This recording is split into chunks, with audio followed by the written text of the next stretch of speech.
శ్రీ మహాప్రస్థానం భిక్షువర్షసి దారి పక్క చెట్టు కింద ఆరిన కుంపటి విధాన కూర్చున్నది ముసల్దగత్తె మూలుగుతూ ముసురుతున్న ఈగలతో వేగలేక గుబొట్ట వంటి తల ముడతలు తీరని దేహం కాంతిలేని గాజు కళ్ళు తనకన్నా శవన్నయం పడిపోయిన జబ్బు చేసి అడుక్కునే శక్తి లేదు రానున్నది చలికాలం దిక్కులేని దీనురాలు ఏళ్లు ముదిరి కీళ్లు కదిలి బతుకంటే కోర్కె సడలి పక్కనున్న బండరాతి పగిదిగనే పడి ఉన్నది. ఆ అవ్వే మరణిస్తే ఆ పాపం ఎవ్వరదని వెర్రిగాలి ప్రశ్నిస్తూ వెళ్లిపోయింది. ఎముక ముక్క కొరుక్కుంటూ ఏమీ అనలేదు కుక్క. ఒక ఈగను పడవేసుకుని తొందరగా తొలికి తొండ క్రమ్మే చిమ్మ చీకట్లు దుమ్మురేగలంతలోనే ఇది నా పాపం కాదని ఎగిరివచ్చే ఎంగిలాకు.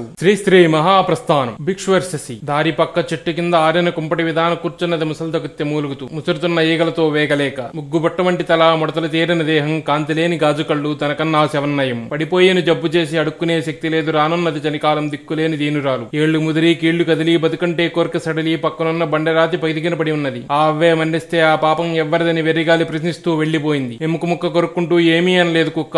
ఒక ఈగను పడవేసుకుని తొందరగా తొలిగి తొండ రెమ్మే చిమ్మ చీకట్లు దుమ్మురేగలంతలోనే ఇది నా పాపం కథనే ఎగిరివచ్చే ఎంగిలాకు.